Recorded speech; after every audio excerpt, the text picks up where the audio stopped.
हजरत यूसुफ को भाइयों ने कुएं में डाल दिया ये समझ के कि मर जाएगा।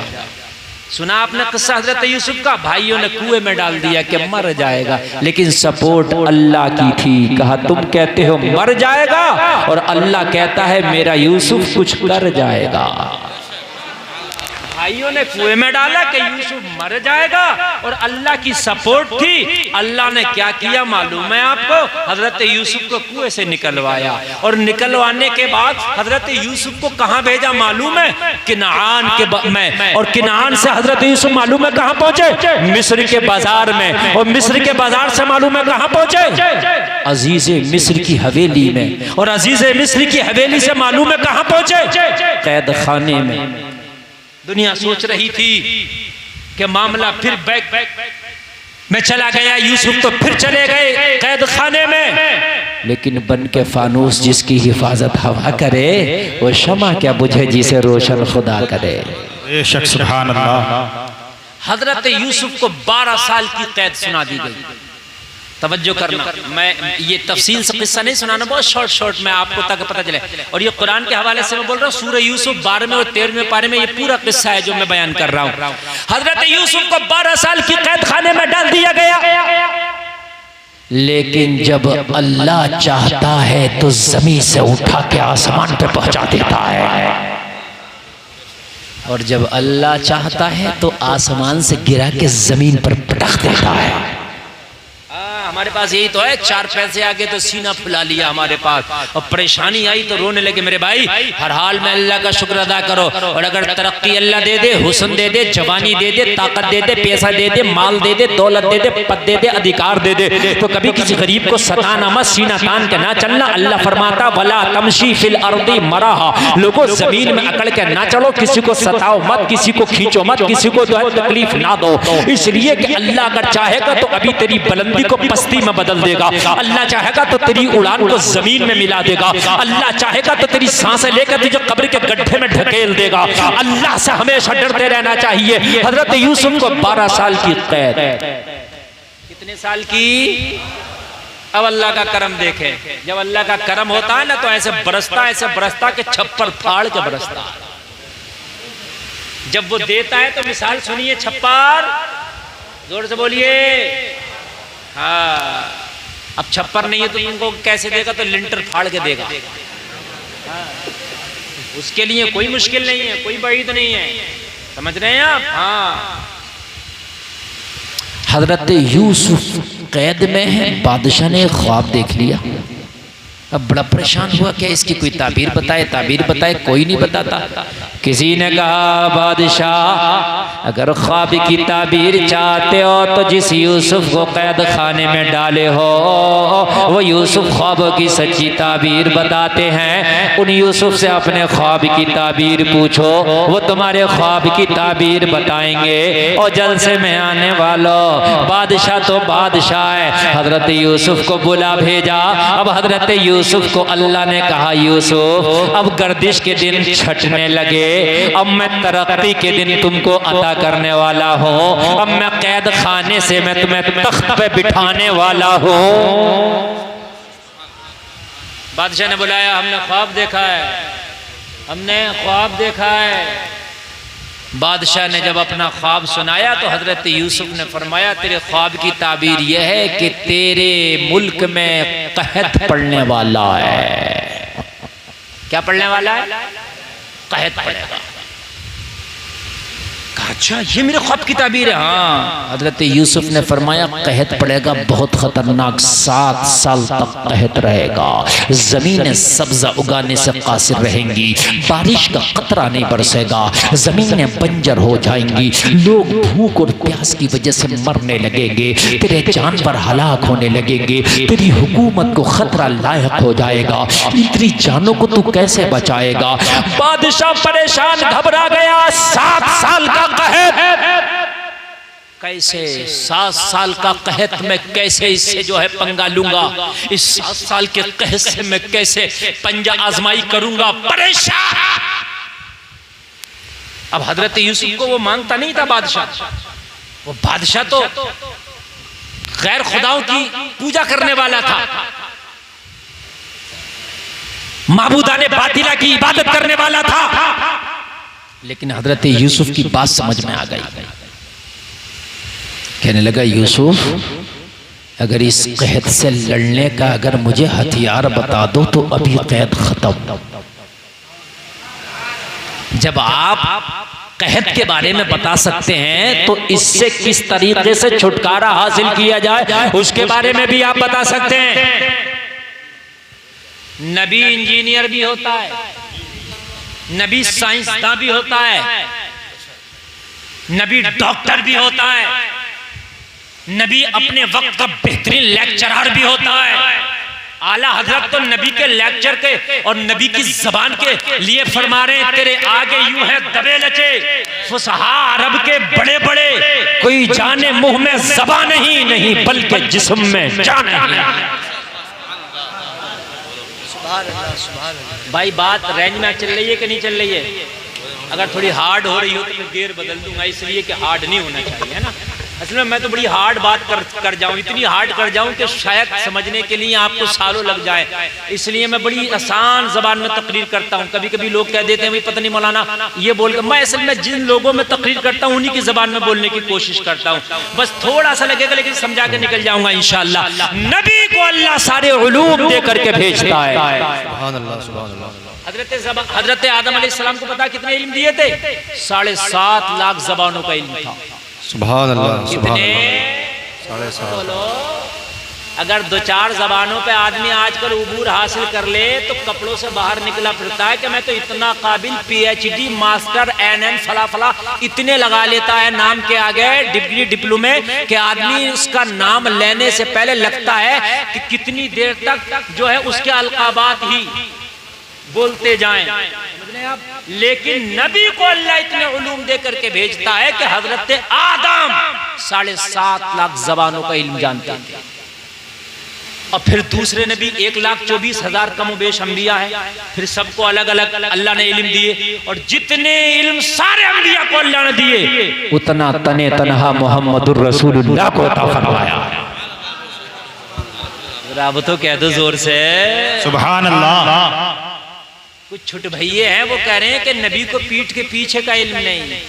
इन बेवकूफों से पूछो, हजरत आदम को 7.5 लाख जबानों का इल्म है और जो हजरत आदम के भी नबी हैं जिनकी वजह से हजरत आदम को नबूवत मिली उनको पीठ के पीछे का इल्म नहीं। जितना तमाम अंबिया को अल्लाह ने इल्म दिया इतना खाली अपने नबी को अता कर दिया।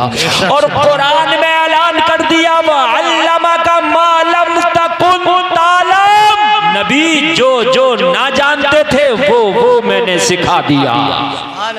नारे तकबीर, नारे रिसालत, मसलके आला हजरत, अज़मते कुरान, अल्लामा मुफ्ती गुलफाम साहिब क़िबला, नारे तकबीर, सरज़मीने बुलंदपुर, नारे रिसालत। अब बताइए नबी को कितना इल्म होगा?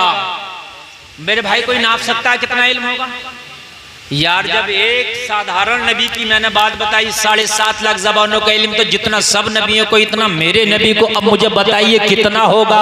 हमारे पास कोई ऐसा कैलकुलेटर नहीं है, हमारे पास कोई ऐसा नपना नहीं है, हमारे पास कोई ऐसा आला नहीं है जो हम अपने नबी का इल्म नाप सकें। बस हम तो यही कहेंगे देने वाला खुदा जाने, लेने वाला मुस्तफा जाने।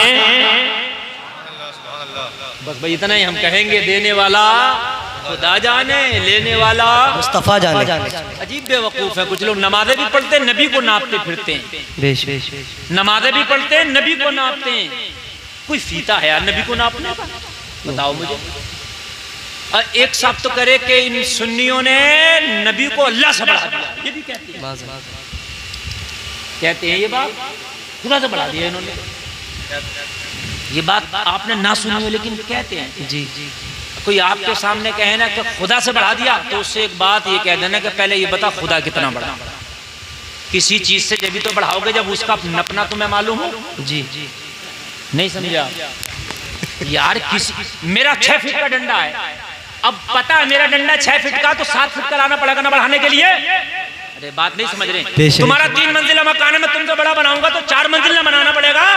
जी तो पहले तो ये बताओ अल्लाह है कितना बड़ा, तभी तो बढ़ाया जाएगा। नहीं समझ रहे आप? नहीं समझ रहे यार? पहले तो अल्लाह को नाप के लाओ ना, और जो अल्लाह को नापने निकलेगा खुद नप जाएगा। बेशक सच्चाई उसका ईमान।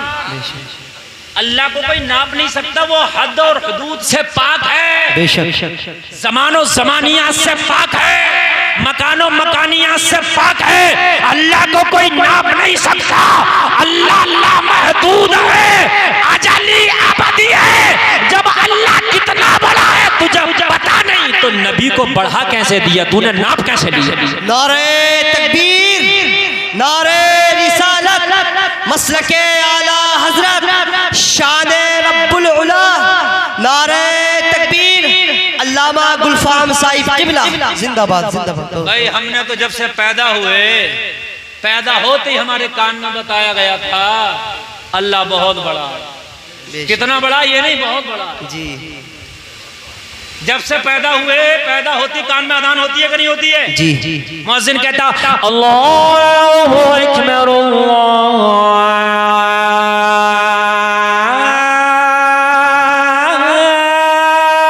अकबर।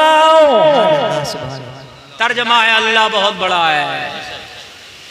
कितना बड़ा है ये नहीं, बहुत बड़ा है। तो बहुत होता है भाई, बहुत की तो कोई हद नहीं है, बहुत का तो कोई नपना नहीं है, बहुत का तो कोई पैमाना नहीं है। अब कोई कहे कि अल्लाह से बढ़ा दिया तो कहना पहले ये बता अल्लाह कितना बड़ा है। अल्लाह की तो बढ़ाई तुम बयान कर ही नहीं सकते। अल्लाह सबसे बड़ा है, अल्लाह बहुत बड़ा है। हजरत यूसुफ से कहा यूसुफ ये कहत से कैसे निपटा जाएगा? कहा मैं साइंटिस्ट भी हूं, मैं बताऊंगा। नबी तो नबी है, मैं बताऊंगा।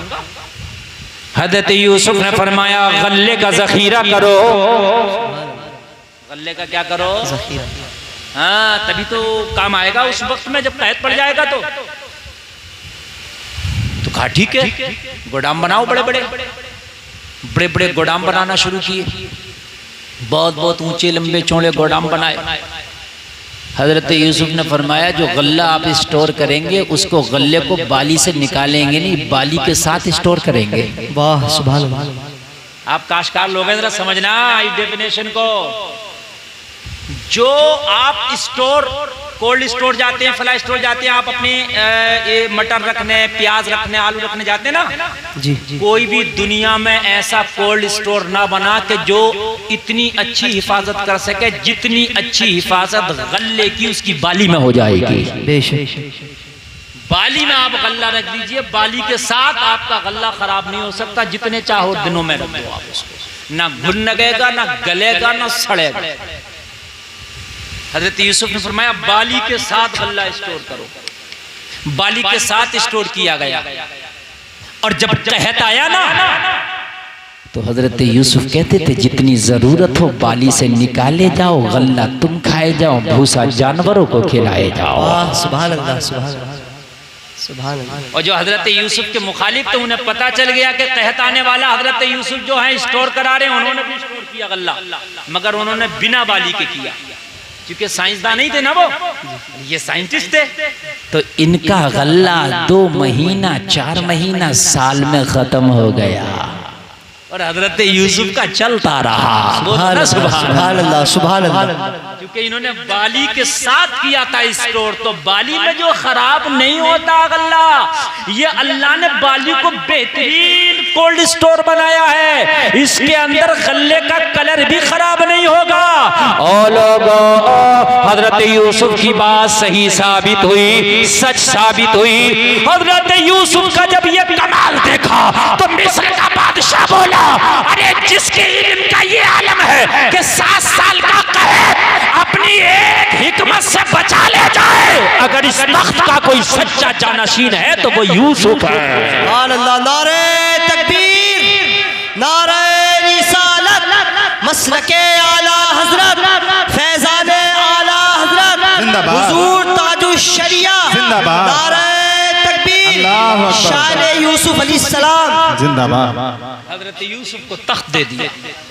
जबकि रिश्ते में कुछ नहीं लगता था ये, ना कोई खानदान का मामला था, ना कोई नस्ल का मामला था, मगर जब अल्लाह अता करने पे आ जाए तो कौन छीने।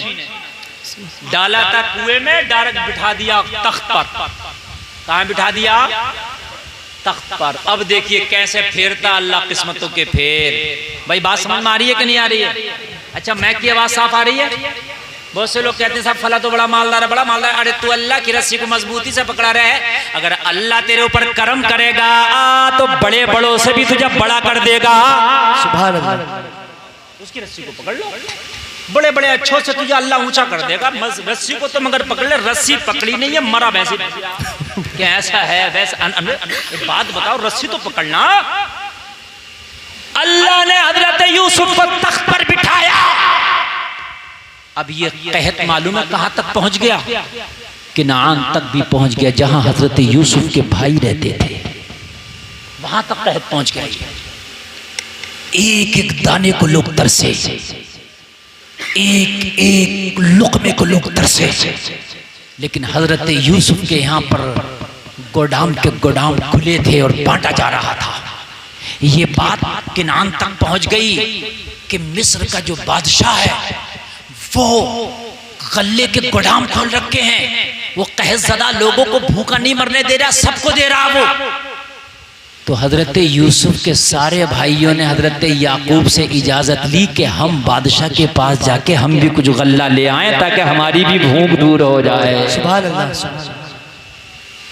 मियाँ इसको कहते हैं अल्लाह के जो है करम, और इसे कहते हैं उसका फजल। क्या जमाना है कभी यूं भी सजा देता है, मेरा दुश्मन मुझे जीने की दुआ देता है। अभी इन्हें ये पता नहीं था कि हमारे भाई हैं वो जो बादशाह हैं, वो तो ये सोच रहे थे भाई को तो हमने कुएं में डाल दिया, उनका तो किस्सा वहीं तमाम हो गया। और हजरत यूसुफ से जाके कह दिया कि भेड़िया खा गया, और उनका कुर्ता हजरत यूसुफ का एक बकरी का बच्चा काट के और उसके खून में सान के दे दिया कि ये देखो उनके खून का सना हुआ कुर्ता है, उनके खून का सना हुआ। कुछ 24 नंबर इस पर भी सवाल करते हैं। ये कहते हैं हजरत याकूब को जब इल्म था तो उन्होंने बताया क्यों नहीं मेरा यूसुफ जिंदा है, उसको कुर्ते को देख कर रोते क्यों रहे इतने साल तक। तो इन छुटभइयों से पूछो कि अगर वो पहले ही बता देते कि मेरा बेटा यूसुफ फला जगह जिंदा है तो हजरत यूसुफ को बुला लिया जाता, तो क्या मिस्र के तख्त पे तुम्हारे अब्बा जी बैठते? बात बताइए, मिस्र के तख्त पे भी तो बैठना था भाई, वहां कौन बैठता? अरे बात है कि नहीं है? फिर तो मैं बहुत से सवाल खड़ा कर दूंगा। हजरत आदम ने गंदुम क्यों खाया? नबी थे, उन्हें पता था कि गंदुम के करीब जाने से जन्नत से निकाला जाएगा। तो हजरत आदम अगर जन्नत में गंदुम के करीब ना जाते तो हम दुनिया में कैसे आते? हर काम में हिकमत होती है मेरे भाई। मिस्र के तख्त पर बैठना था, हजरत याकूब खामोश रहे, इसलिए खामोश रहे। अब वो भी सुन लीजिए। हजरत यूसुफ ने अपने बाबा से कहा था बचपन में, अहदा आशरा कौकबन वश्शम्स वल कमरा राइतुहुम ली साजिदीन। बाप याकूब, मैंने ख्वाब देखा है, मुझे 11 सितारे चांद और सूरज सजदा कर रहे हैं। तो हजरत याकूब समझ गए थे कि मेरे यूसुफ को एक दिन तख्त मिलेगा और ये सारे के सारे भाई मेरे यूसुफ की ताजीम करेंगे। सुभान अल्लाह, सुभान अल्लाह। तो वो ख्वाब भी तो सच होना था, जो ख्वाब पहले देख चुके थे आप बचपन में, वो ख्वाब भी तो सच होना था। हजरत याकूब को पहले ही पता था। आपने कहा था ला तक़सुस रुया का अला इख्वतिक, अपने ख्वाब का अपने भाइयों से तज़किरा ना करना, हसद का शिकार हो जाते हैं। हजरत याकूब ने क्या कहा? इस ख्वाब का अपने भाइयों से तज़किरा ना करना, ख्वाब बहुत अच्छा है। और मैं आपको भी बता रहा हूं, अगर आपको ख्वाब दिखा करना तो आप भी जिक्र ना किया करो। अगर बुरा ख्वाब दिखे तब तो बिल्कुल जिक्र ना किया करो। अगर कोई बुरा ख्वाब, किसी को डरावना ख्वाब, गंदा ख्वाब नजर आए ना, तो उठने के बाद में आप इस्तिग़फ़ार किया करो। कुल हुवल्लाह शरीफ, कुल अऊज़ु बिरब्बिल फलक, कुल अऊज़ु बिरब्बिन नास पढ़ा करो और अल्लाह से दुआ किया करो, या अल्लाह पर कोई मुसीबत आने वाली है, कोई परेशानी आने वाली है तो मेरे मौला उसे टाल देना, उसे ख्वाब ही से खत्म कर देना। अल्लाह की बारगाह में दुआ किया करो। लोगों से ख्वाब की ताबीर ना पूछते फिरा करो। आप फोन करते हैं, हजरत मेरे ख्वाब की ताबीर बता दो, मौलाना साहब मेरे ख्वाब की ताबीर बता दो। मौलाना ने अच्छी बता दी तो दिल खुश हो गया और बुरी बता दी तो दिल गमगीन हो गया। तो इसलिए ख्वाबों की ताबीर ना पूछा करो, हर ख्वाब सच्चा भी नहीं होता है। अल्लाह से दुआ किया करो। अगर आपको लगता है कि ख्वाब गलत नजर आया, दुआ करो या अल्लाह इस गलत को तू टाल दे। और अच्छा नजर आया तो दुआ किया करो, या अल्लाह मेरे हक में बेहतर है तो मुझे ये अच्छाई नवाज दे। सुभान अल्लाह। दुआ किया करो। अब जब तख्त पर बैठे हजरत यूसुफ, अब जरा तवज्जो कीजिए, भाई आ गए क्या लेने? गल्ला लेने, चूंकि वहां भी कहत पड़ गया था। हाय हाय, अल्लाह ने कहाँ लाके मिलाया। एक दिन इसी भाई को कुएं में डाला था, आज ये भाई तख्त पर बैठा है और ये सारे के सारे भाई साइल बन के खड़े हैं, साइल बन के खड़े हैं। हजरत यूसुफ के चेहरे पे ज्यादातर नकाब रहता था, खूबसूरत आप बहुत ज्यादा थे। हजरत यूसुफ के सामने सारे के सारे भाई खड़े हैं। हमारे मुल्क में कहत पड़ गया है,